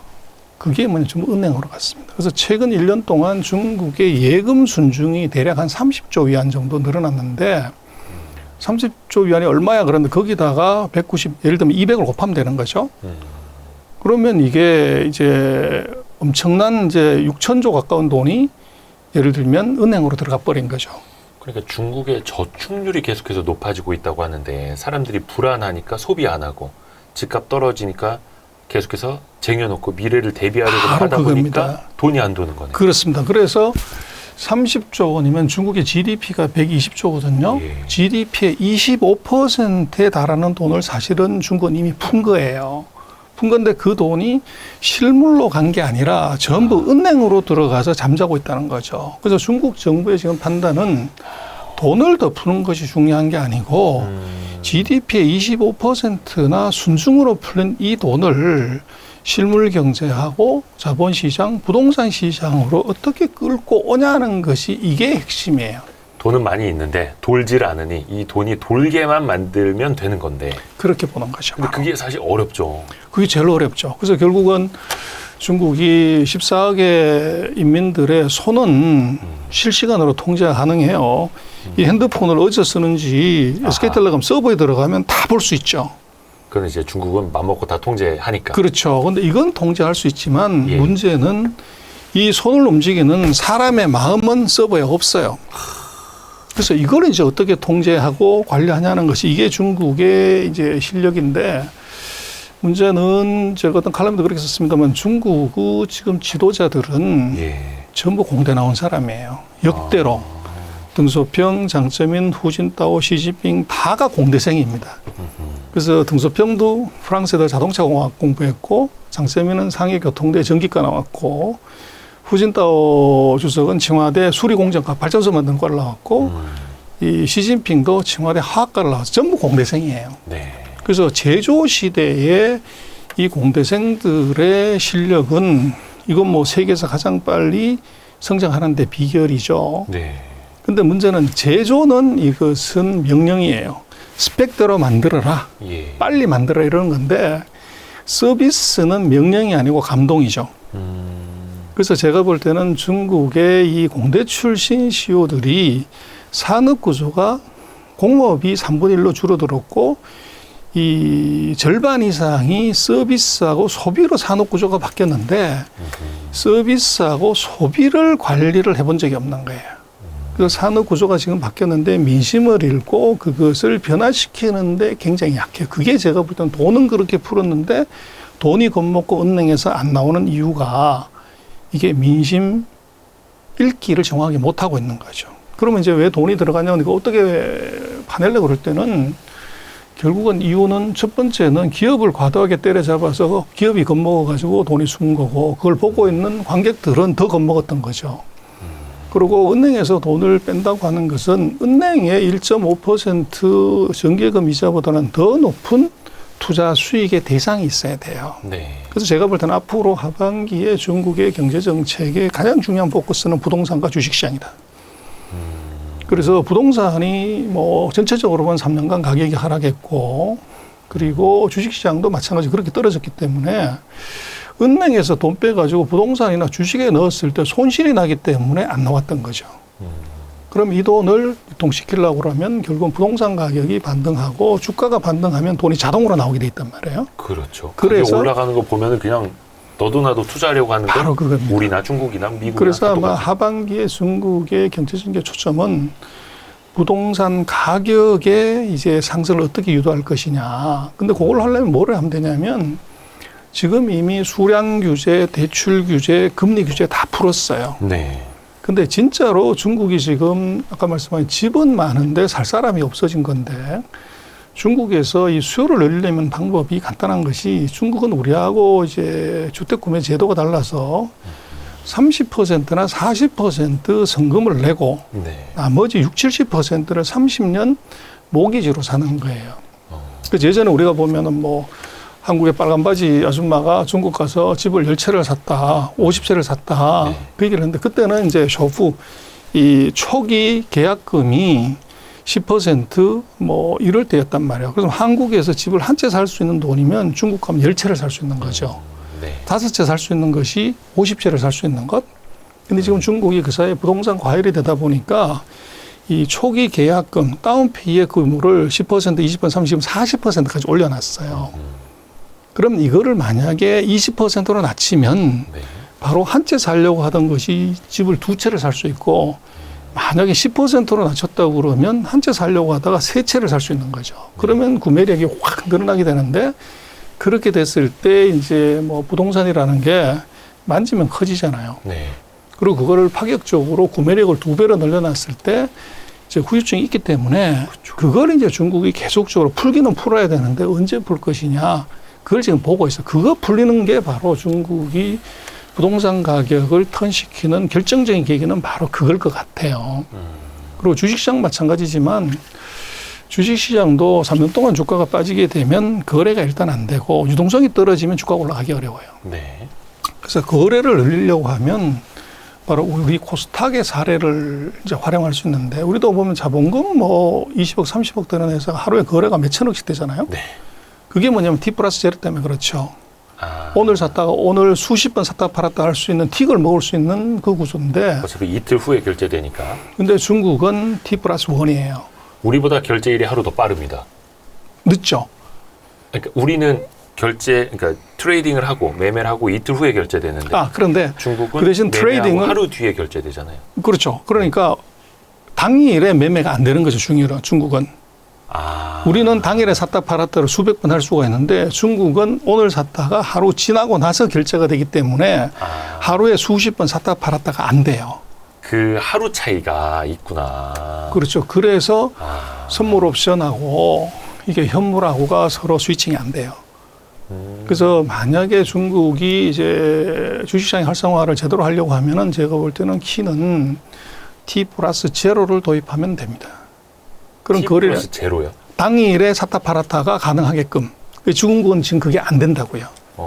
T 플러스 1이기 때문에. 네네네. 그래서 그걸 풀게 되면 바로 시장에 큰 영향력을 미치는데 뭐 중국이 투기가 세잖아요. 네. 그래서 그걸 풀었을 때 이제 엄청난 투기의 가능성 하루에 수백 번 팔 수 있다고 그러면 중국도 코인주에 대해서는 뭐 비트코인처럼 얘들이 거래를 할 수 있기 때문에 그래서 중국에 지금 주식 투자하는 사람이 거의 뭐 2억 명 가까이 되다 보니까 비트코인보다가 더 사람이 많아요. 그래서 그 위험 때문에 그걸 이제 놓고 있는데 어쨌거나 하반기에 중국의 아마 경제정책의 포커스는 부동산 가격과 주식시장 안정 또는 주식시장의 가격 회복 이게 다 포커스될 가능성이 높아요. 그 말씀 중에 T 플러스 0이라고 표현하신 거는 그러니까 우리처럼 이틀 뒤에 그러니까 거래를 하고 이틀 뒤에 결제가 되도록 하자라는 건가요? 아니면 아닙니다. 당일에 매매한 거래 당일에 결제가 되도록. 당일에 다시 샀다 팔았다를 할 수 있냐는 거죠. 그리고 오늘 샀다가 오늘 팔 수 있잖아요. 네. 근데 중국은 오늘 샀다가 이게 바로 팔지를 못하는 거죠. 아하. 그 다음 날. 그 차이가 있다. 그렇죠. 그래서 확실히 그 부동산과 주식 시장에 대한 그러한 정책 변화가 나타나는지를 보면 이게 이건 확실한 신호다라고 볼 수 있다라는 거죠. 그렇죠. 이거를 하지 않으면 결국은 황하강이 범람하는 것처럼 민심이 들끓을 수 있다. 지금처럼 방치를 할 수도 없는 상황이다. 이 상황 오래 못 간다. 그래서 이제 그것을 아까 말씀하신 것처럼 계속 작은 잽을 계속 날리게 되는 거죠. 네. 수치 좋아질 때까지. 그러면 이것도 일종의 달도 차면 기운다. 경제도 이 정도면 안 좋아질 만큼 안 좋아졌고 정책적인 수단을 변경하지 않을 수 없을 정도로 새벽이 오고 있다. 약간 이런. 그래서 느낌입니까? 이미 스탠스 바꿨어요. 이미 중국 바꿨다가 7월 28일. 정부는 그렇죠. 모든 스탠스를 다 바꿨는데 지금 이제 그걸 보고 있는 사람들은 중국은 리오퍼닝하면 경기가 확 좋아질 거야. 그렇게 기대를 했죠. 그렇게 기대를 하는데 문제는 우리는 어떻습니까? 우리도 리오퍼닝 했지만 식당에만 사람 가지 명품 사고 내구조 사고 뭐 이런 거는 잘 안 하잖아요. 근데 중국도 사실은 똑같은 상황인데 중국은 풀었다고 그러면 이제 차 사고 가전제품 사고 가구 사고 집 바꿀 거야. 이제 그게 서방의 기대였는데 또 중국도 뭐 해보지 않은 일이었으니까 그럴 수 있는 가능성이 있다고 봤는데 실제로는 14억의 마음은 이게 밥 먹고 여행 가는 건 가능하지만 물건 사는 건 지금 안 하고 있다는 거죠. 그렇죠. 그게 좀 풀려야 될 텐데 그 미국이 어떻게 보면 중국을 굉장히 올감해서 여러 가지 통제를 하면서 패권 경쟁에서 중국을 눌렀기 때문에 약간 중국 경기가 좀 안 좋아지는 것도 분명히 있겠죠. 근데 한켠에서는 얼마 전에 미국 백악관 그 국가안보보좌관 제이크 설리번이라고 하는 사람이 기자들이 물으니까 미국은 중국의 경기 침체나 약화를 원하지 않는다라고 또 이야기를 했습니다. 그렇게 막 찍어서 누를 때는 언제고. 그러니까 패권 경쟁을 하기는 하는데 G1까지는 넘보려고 할 때마다 이렇게 한 대 때리고 하기는 하는데 그렇다고 해서 저 상대방이 링 위에서 그냥 쓰러져 버리면 또 안 되는 거고. 약간 그런 것들 어떤 의미에서 그래서 이제 정치 내 뭐 이번 건 뭐 매일 바뀌는 거기 때문에 그래서 지금 보면 그 사이 뭐 2018년부터 5년 동안 페다가 갑자기 이제 스탠스를 디커플링해서 디리스킹으로 바꿨단 말이에요. 그래서 그것은 이제 고양이 지 생각한다 이렇게 봐야 되는데 뭐 고양이가 생각해준다. 뭐 쥐를 생각해 주는 것은 다른 꿍꿍이가 있는 거잖아요. 그래서 제가 볼 때는 이건 선거 때문에 그렇다. 미국이 중국에 대한 스탠스나 생각은 아무것도 바뀐 게 없고 단지 전술적으로 바꾸는 것은 내년에 대선이 있는데 네. 이 미국의 80년 이후의 대선을 보면 GDP 성장률이 2% 밑으로 갔을 때 집권 여당이 한 번도 승리한 적이 없어요. 그게 바로 바보야 경제거든요. 네. 그래서 지금 미국이 뭐 실업률이 뭐 사상 최저로 낮고 뭘 하지만 이 GDP 성장률이 연율로 보면 2%가 안 돼요. 1.5% 뭐 1.4% 이러고 있기 때문에 네. 그러면 대선의 역사의 법칙에서 놓고 보면 내년 선거는 안 봐도 비디오라는 거죠. 네. 그러면 이거를 이제 어떻게 올릴래 할 때 결국은 금리를 낮춰서 투자가 늘고 그것이 소득이 느는 쪽으로 가는 것이 전통적인 방법인데 문제는 FRB가 이게 정부 말을 안 듣죠. 독립이기 때문에. 미국 연준이. 지금도 금리 계속 올려야 된다고 얘기를 하잖아요. 네. 근데 금리를 올리게 되면 당연히 투자 줄고 경기가 떨어지는 것은 명약관화한데 네. FRB는 인플레이션 파이터지 경제를 성장시키는 엔진 드라이버는 아니에요. 네. 그래서 바이든 정부 입장에서는 금리를 제발 내렸으면 좋겠는데 말을 안 들으니 경기는 좋아야만이 선거인데 방법이 뭐냐. 결국은 전제는 물가가 떨어져야 돼요. 네. 근데 물가를 떨어뜨리는데 중요한 방법은 바로 트럼프를 이용하는 겁니다. 트럼프요? 트럼프가 2018년부터 싸움을 하면서 중국의 수출품에 대해서 보복 관세 25%를 때렸어요. 관세를 엄청 높여놨죠. 근데 그걸 효과가 있었냐고 그러면 2019년에만 중국이 대미 흑자가 줄어들었지 20, 21, 22 지금 2023년까지 매년 사상 최고치 계속 늘어나고 있어요. 그러니까 중국이 미국과의 무역을 통해서 중국이 흑자를 보는 게 계속적으로. 그 얘기는 뭐냐면 3억 2천만 명이 쓰는 거대한 일상용품을 전 세계 최저 가격으로 공급할 수 있는 놈이 중국 말고 있으면 이건 보복 관세를 때리면 대박인데 없으면 어떻게 되냐? 25% 보복 관세가 미국 소비자한테 전가가 되는 거죠. 그렇죠. 근데 그 효과가 부담으로 오죠. 그 효과가 없었다는 거예요. 근데 그거는 2002년인가요? 미국의 그 신문 기자가 하나가 그 얘기를 했었죠. 네. 이 월마트에서 내가 중국 제품을 단 하나도 안 쓰고서 내가 한번 살아볼게. 그래서 메이드 인 차이나 없이 살아보기를 했는데 한 달을 못 버텼어요. 그렇죠. 그때 이미 2000년 초반에 이미 중국 제품 없이 미국의 일상용품은 안 된다는 결판이 났는데 그걸 트럼프가 이제 무리하게 막았던 거죠. 그래서 이번에 아마 보시면 블링컨이 가고 옐런이 얼마 전에 갔고 25일인가요? 지금 레이먼드 상무장관이 중국을 방문을 해요. 네. 근데 거기에 주제가 뭐냐면 디커플링이 아닌 디리스킹. 근데 그거 진짜 의미가 뭐냐 그러면 제가 볼 때는 보복 관세를 낮춰줄 테니까. 상무장관이 가니. 그렇죠. 근데 반대급부로 미국 국채를 사라. 아하. 그래서 지금 뭐 IRA도 좋고 반도체법도 좋지만 미국 정부가 그거 다 보조금 주려면 재정이 빵꾸나죠. 네. 그럼 국채를 엄청나게 발행을 해야 되는데 지금 전 세계적으로 보면 G7들이 일본 포함해서 미국 국채를 계속 팔고 있고 전 세계 최대 큰 손이 이제 일본이고 두 번째가 중국인데 계속 팔고 있어요. 그러면 그걸 결국은 국채를 대량으로 발행해서 소화를 하려면 미국 내에서 팔아야 되는데 그건 민간의 이 소비 지출 능력을 정부가 뺏어가는 거죠. 크라우드 아웃 이펙트가 생기잖아요. 네. 그래서 외부에서 돈이 들어오는 것이 맞는데 거기에 제일 큰 가능성이 중국은 지금 작년에 무역수 적자가 8천억 불이 났어요. 네. 근데 지금 보유하고 있는 미국채가 8천억 불인데 그래서 이제 보복 관세를 낮춰주는 대신에 미국이 중국한테 요구하는 것은 국채를 사라. 아하. 이제 그걸 요구를 했는데 지금 이제 중국이 얘기하는 것은 뭐냐면 보복 관세 풀어주는 거 뭐 이거 좋고 국채 사주는 건 좋지만 플러스 하나를 더 하자. 첨단 기술 규제 풀어라. 근데 이것은 바이든 정부의 이건 최대 업적이기 때문에 풀 수가 없어요. 그렇죠. 그러다 보니까 그게 쫑이 나는데 지난번 옐렌이 왔을 때 소위 말하는 국채 판매 세일즈를 하러 왔다가 실패했어요. 왜 실패했냐? 중국이 내년도에 만약에 바이든이 탈락하면 어떻게 되냐?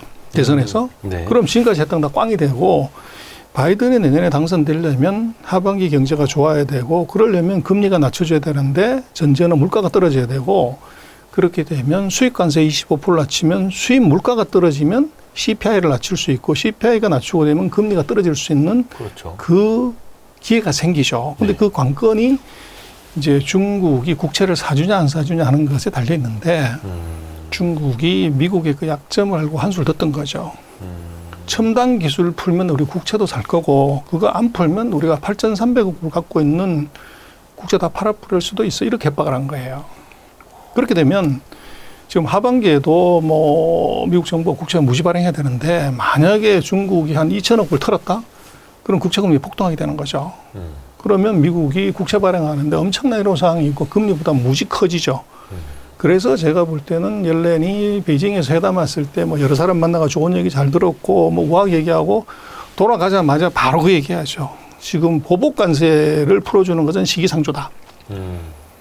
그래서 북경에서는 좋은 얘기하고 돌아가자 바로 그 얘기를 했다는 건 뭐냐면 회담 결렬됐다는 얘기고 이번에 레이먼드가 가는 것은 제가 볼 때는 아마 어젠가 보면 중국에 대한 미국의 엔티티 리스트 그러니까 미국 정부가 정한 첨단 기술이나 상품이나 이런 것들은 허가를 받아야 이제 중국으로 수출할 수 있는 이제 제재 대상 기업이 있어요. 네.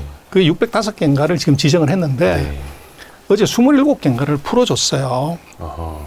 그래서 아마 이번에 레이먼드가 가면서 보복관세 플러스 그런 이제 엔티티 리스트에 올라간 기업들을 예를 들면 한 200개 우리가 풀어줄게. 그렇게 했을 때 이제 반대급부로 니들 국채를 사라? 이런 오파를 할 수 있을 것 같아요. 첨단 기술을 뭐 다 풀어주진 못하지만 605개 그 제재 기업 중에서. 리스트를 풀어주는 건. 근데 저는 이번에 그것이 성사될 확률이 조금 있어 보이는 것이 미국은 국채를 사게 하는 것이 이게 굉장히 중요하고 반대로 이제 중국은 그 사이에 명분을 얻었어요. 네. 미국의 대통령 빼고는 핵심 이제 장관들이 다 왔다 갔기 때문에 봐라. 14억 인민들을 대상으로 우리가 이렇게 잘하고 있어. 이들이 와서 우리한테 이렇게 하잖아 하는 것을 보여준 게 있고 두 번째 지금 뭐 전 세계가 이번 7월 달 이후에 소비 감소, 뭐 부동산 가격 하락 뭐 이런 것 때문에 이 미국에서 중국에서 돈이 떠나고 있다 뭐 이런 얘기가 무지 많이 나와요. 그렇죠. 근데 그거를 막을 수 있는 좋은 방법 중에 하나는 미국과 싸움하는 것이 아니라 화해를 했다. 이게 이제 투자가들의 심리 안정에 결정적으로 중요해요. 그렇죠. 그래서 제가 볼 때는 이것이 아마 미국 선거를 앞둔 일종의 약간의 전술의 변화지만 이것이 미국과 중국의 서로의 이해관계가 맞아떨어져요. 그렇게 되면 뭐 두고 봐야 되겠지만 레이먼드 상무장관의 그 협상은 성공할 확률이 좀 있어 보여요. 그렇게 되면 이제 캐피탈 마켓에도 그게 영향을 미치고 또 미국은 실리를 챙기는 거죠. 어차피 보복관세 때려봤자 무역 적자는 줄지 않는데 네. 그걸 반대급부로 풀어줌으로 인해서 자기네 국채를 팔아가지고 중국 돈을 자기네 정부 돈으로 쓴다는 것은 손해보는 게 아니죠. 그리고 엔티티 리스트를 다 풀어주는 것이 아니라 거기서 마구다지로 막 이제 해놨던 것 중에서 별 영향가 없는 것들이 2, 300개를 풀어준다고 하는 것은 뭐 실리에는 그게 나쁘지 않고 중국은 그렇게 풀리게 했다는 것에서 체면을 쏠 수가 있죠. 그래서 실리와 체면이 서로 이게 바트를 칠 수 있는 기회가 있는 것 같아요. 실리와 명분을 서로 하나씩 주고받으면서 그게 그러면은 좀 화해 신호가 될 수도 있는 거고요. 그래서 뭐 전쟁 중에서 정전, 네. 그래서 내년 선거를 앞둔 일시적인 정전의 가능성, 그게 이제 투자 심리에는 굉장히 도움이 될 수 있을 것 같아요.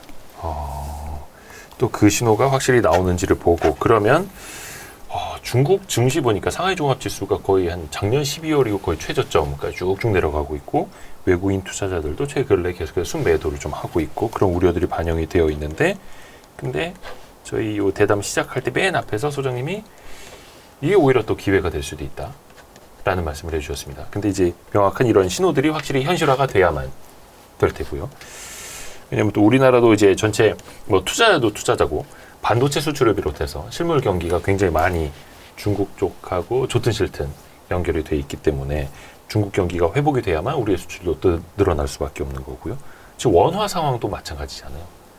위안화가 약세인데 거의 같이 가고 있고 산업 구조 자체가 많이 바뀐 것도 있습니다. 앞에서도 말씀하신 것처럼 이제 제조 비중이 30%, 서비스업하고 이쪽이 더 많이 올라와 있고 그러면 중국 경기가 회복된다 한들 우리가 수혜를 볼 수 있는 것도 과거 같을까라는 또 의문도 생기지 않습니까? 안 같죠. 근데 문제는 이제 더 나빠지면 우리가 중국에 팔고 있는 것의 92%가 중간재 자본재이기 때문에 내수가 더 나빠졌을 때 채찍 효과라는 게 있잖아요. 채찍을 이렇게 갖고 흔들면 이 손 부분은 변동성이 작지만 저 꼬리 부분은 크게 흔들린다고요. 그렇죠. 그래서 중국의 최종 소비가 약간만 변화를 해도 저 끝에 채찍은 크게 흔들리는데 그게 이제 우리가 영향을 받는 것이고 그래서 지금 중국의 내수 감소가 우리 수출에는 그 채찍 효과 때문에 더 증폭이 돼서 나타나는 거죠. 근데 반대로 이제 중국의 내수가 조금 좋아지면은 반대 이펙트가 나타날 수가 있어요.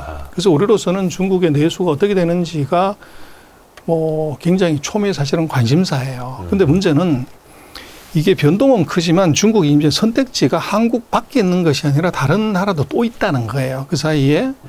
그래서 지금 중국이 경기 좋아졌을 때 우리도 좋아지냐 하는 데 있어서는 과거 같으면 지리적 이점, 가격 이점, 성능 이점 때문에 우리만 공급할 수 있었을 때는 문제가 없지만 지금은 중국이 세계 최대 시장이기 때문에 전 세계가 다 몰려오는 거죠. 네. 그리고 이제 중국 안에서의 국산화 실력이 굉장히 좋아지기 때문에 이게 중국 기업의 제품 또는 우리 경쟁국의 제품에 비해서 우리가 가성비가 있냐 이걸 봐야 되는데 네. 거기에 우리가 지금 자신이 없어요. 그래서 지금 뭐 좋아지냐고 그럴 때 진짜로 우리가 세계적인 경쟁력을 갖고 있는데 수요가 없어서 그렇다는 거는 이제 큰 수혜를 볼 수 있지만 수요는 좋아지지만 다른 나라하고 비슷비슷하거나 중국 국내 기업들보다도 경쟁이 떨어지면 우리 수출은 안 되는 거죠. 그래서 이제 그거를 세부적으로 보지 않고서 중국 내수 좋아지면 우리도 좋아진다, 나빠지면 더 나빠진다 이렇게 하는 것은 의미가 없고 안을 조금 자세히 들여다보고 세분 업종별로 이것은 차별화가 될 수밖에 없어요. 구조적으로. 업종별로 차별화가 될 수밖에 없다. 근데 가장 대표적으로 우리가 신경을 써야만 하는 게 반도체 산업인데 중국이 원하는 대로 미국이 이 첨단 산업에 대한 규제를 풀어주지 않으면 반도체 수요가 또 예전만큼 다시 또 올라오기는 쉽지 않을 수도 있겠고요. 근데 이제 그거는 이렇게 봐야 돼요. 우리가 팔고 있는 디램 같은 경우는 이것은 중국이 생산하지 못하게 하는 규제지 우리가 거기서 팔지 못하는 건 아니에요. 오히려 이제 마이크론을 못 팔게끔 규제를 했기 때문에 우리로서는 디램 판매는 오히려 더 늘어나게 되는 구조죠. 미국의 규제가 이것이 중국의 생산력을 제한하는 것이지 제품을 막은 게 아니에요. 근데 그 제품을 막으면 무슨 문제가 생기냐면 나스닥이 먼저 폭락을 해요. 그래서 인텔은 단 한 개의 핸드폰도 미국에서 안 만듭니다. 80% 이상을 중국에서 만들기 때문에 이 핸드폰에 들어가는 메모리를 애플이야, 애플. 인텔이 아니라 애플요. 애플. 그래서 애플의 이 핸드폰에 들어가는 메모리를 중단시키면 우리도 타격을 받지만 애플이 매출액의 80% 날아가는 효과가 있어요. 그렇죠. 그래서 이 제품을 규제하는 건 아니에요. 메모리는. 그래서 대신 이제 AI에 들어가는 반도체 칩, CPU나 GPU는 그건 규제 대상이지만 D램은 대상이 아니에요. 그래서 우리는 이 수요가 좋아지면 중국의 현지 공장을 증설하는 데는 문제가 있지만 한국에서 수출을 하는 것은 문제가 없어요. 그래서 중국의 예를 들면 IT 기기의 수요가 는다고 하면 우리 반도체 회사들의 수요는 당연히 따라오는 겁니다. 아하. 그래서 중국 경기가 회복이 되면은 반도체 경기는 좋아질 수밖에 없다. 그렇습니다. 구조적으로 한국 반도체 슈퍼을 전략이 저자의 말씀이었습니다. 단체 관광 이거 하나만 좀 여쭤보고 그것만 하죠. 마무리 좀 할게요. 중국이 78개국 다 풀었습니다. 단체 관광. 그러면 과거처럼 이것도 사드 보복 이전처럼 2015년, 16년처럼 중국인 관광객이 한국 관광을 많이 좋아할 거냐, 한국으로 많이 몰려올 거냐. 이것도 아까 말씀하신 게 가성비, 다른 나라들의 경쟁 제품하고 같이 따져봐야 된다라고 말씀을 해주셨는데, 우리나라 관광의 가성비나 경쟁력은 어떨까요? 좀 중국의 효과를 좀 볼 수 있을까요? 첫 번째는 없던 것보다는 낫다. 네. 그래서 그 사이에 코로나 3년 동안에 거의 빵이 됐기 때문에 10만이 오든 100만이 오든 그것은 플러스 효과임은 분명하다. 그러나 이제 우리가 봐야 되는 것은 Y라는 걸 한번 생각해 봐야 돼요. 중국이 내수가 나쁜데 이거를 해외 관광을 확 늘리면 이건 내수가 상대적으로 위축이 되잖아요. 그렇죠. 근데 그걸 왜 풀었냐 하는 것이 핵심인데 그것은 이 아시안 게임 때문에 그래요. 항저우 아시안 게임. 그렇죠. 얼마 안 남았습니다. 그래서 아시안 게임이 벌어졌는데 중국에 관광을 안 온다. 예. 그럼 이제 썰렁하게 되면 이것은 이제 중국의 체면, 그래서 중국말로 메이미엔즈, 체면이 손상되는 것을 중국이 못 참아요. 근데 그 중에서 아세안 게임이기 때문에 가장 많은 관광객이 오려고 하면 가장 가까운 지역이 한국하고 일본이에요. 네. 그래서 이거를 지금 관광이 막히기 때문에 이거를 이제 늘리려고 하면 먼저 보내고 받는 것이 맞죠. 그래서 이걸 이제 푼 걸로 보이죠. 그렇다고 해서 한국과 일본을 곡집어서 얘기하는 좀 그러니까 말씀하신 68개 나라를 다 푼 거죠. 네. 그리고 이제 생각해 봐야 되는 것은 우리가 지금 화장품이 중국에서 예전처럼 안 팔려요. 그렇죠. 근데 그렇다고 해서 우리가 뭐 화장품이 그 사이에 질이 나빠졌냐, 뭐 특별한 사고가 있었냐, 뭐 이런 건 전혀 아니에요. 아니죠. 이유는 중국의 눈높이가 높아진 겁니다. 중국의 눈높이. 그 사이에 이제 전 세계 것들을 다 사본 경험 때문에 봤더니만 전 세계 면세점 어디에도 메이드 인 코리아는 없었어요. 그래서 중국인의 눈높이가 바뀐 거를 생각을 해야 되고, 두 번째는 이게 예전과 다르다는 것의 하나는 아마도 중국이 내수 경기가 이렇게 나쁘기 때문에 해외에서 쓰는 돈의 한도를 내부 가이드라인으로 정할 수, 예를 들면 1,000불 이상 쓰면 신고해라. 그럴 수가 있어요. 네. 근데 뭐 중국도 한국에 와가지고 하는 것이 카드 아니면은 위챗페이, 알리페이를 쓴단 말이에요. 그렇죠. 근데 이건 증거가 다 남아요. 그럼요. 현찰 들고 오지 않는다면, 달러 갖고 오지 않으면. 네. 그래서 아마도 이제 내부 경기 활성화를 위해서는 해외에서 쓰는 것에 이 제한이 아니라 신고를 해라고 이렇게 가이드라인을 줘버리면 중국이 알아서 기는 걸 잘한단 말이에요. 그래서 그게 무슨 말인지를 알기 때문에 상대적인 이제 구매력이 과거와 같지 않을 가능성이 커요. 그러니까 해외 소비를 완전히 규제해 버리는 건 아니지만 실질적인 그러니까 신고를 하도록 해서 조금 덜 쓰도록 통제를 할 수가 있다. 그럴 수 있죠. 레드 테이프 칠 수 있습니다.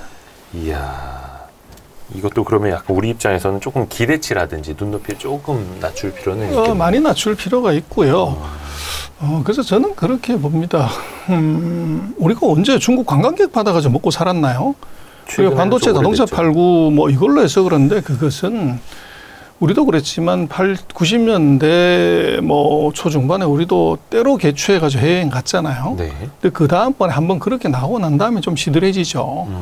그렇듯이 이제 중국도 인당 소득 13,000달러에서 해외여행을 왕창 가는 그 붐이라고 봐야 되고, 그게 이제 한국에 가장 가까웠기 때문에 우리가 특수를 본 것이지, 한국이 중국의 입장에서 그렇게 매력적인 지역이냐, 사실은 그런 건 아니에요. 그리고 뭐 우리로 놓고 봤을 때 지금 저는 관광객하고 한한령에 우리가 그렇게 목숨을 매요. 근데 지금 우리가 꼭히 중국에서 오지 말라고 그러고 뭐 하지 말라고 하는 한한령을 보면 한국의 K 컬처 컨텐츠가 이미 뭐 오겐부터 시작을 해서 미나리부터 시작을 해서 뭐 영상, 음악, 가요가 이미 세계적인 수준이란 말이에요. 그렇죠.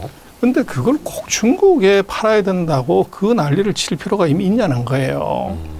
그래서 제가 볼 때는 한한령 이슈도 우리가 조금 이제 생각을 달려야 될 필요가 있고, 또 관광이라는 것이 물론 뭐 없던 것보다는 좋고 뭐 내수 소비 활성화는 되지만 우리가 관광객으로 먹고 사는 나라가 아니었고 과거에 없을 때는 그럼 어떻게 했냐. 그렇죠. 그래서 그걸 너무 중국에 의존해서 중국이 안 오면 어떻고 이런 것들은 아닌 거고, 오히려 중국이 지금 전 세계에서 자동차를 가장 많이 사고 핸드폰을 가장 많이 사고 이게 명품을 가장 많이 사고 이게 고기를 제일 많이 먹고 뭐 참치를 제일 많이 먹고 포도주를 제일 많이 마시고 이러는 나라로 변신하고 있는데 꼭 중국이 우리한테 와서 소비하는 것이 아니라 우리가 중국에 팔 수 있는 아이템 그걸 개발하고 이제 찾아내는 게 중요하죠. 네. 그래서 우리가 보면은 이제 최대 수출 지역에서 최대 흑자국에서 지금 적자가 나요.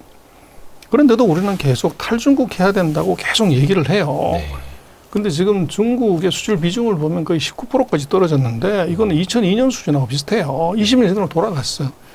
그리고 우리가 지금 뭐 더 수출 비중 낮출 것도 사실은 없는데 계속 탈중국 얘기하는 것은 조금 문제 우리가 생각을 해봐야 되고 오히려 지금 우리로 놓고 보면은 중국이 이제 우리 팩토리가 아니었고 중간재 세상이 아닌 소비재 시장으로 갔다고 하면 네. 중국에서의 적자를 어떻게 우리가 줄일래 또는 1년 전까지만 해도 엄청난 흑자를 봤는데 적자를 보게 되면 이걸 어떻게 흑자로 전환할 거냐 하는 것을 연구하고 이게 방법을 생각해 봐야지 공장 빼야 돼? 진출하면 안 돼?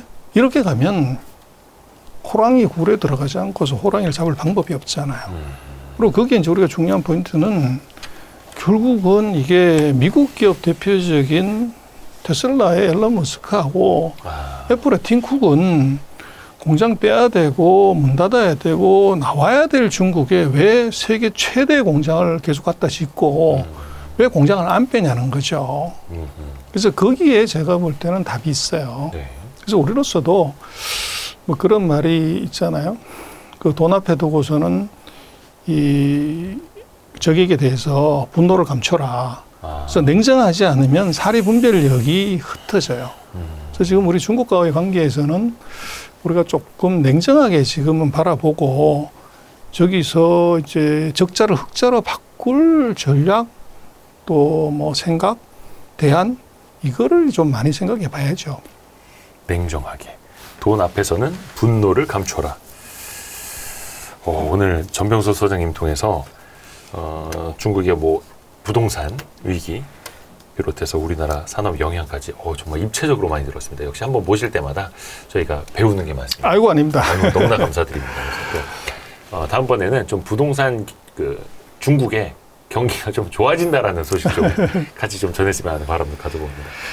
예. 나와주셔서 감사합니다. 고맙습니다. 아이 교수님 고맙습니다.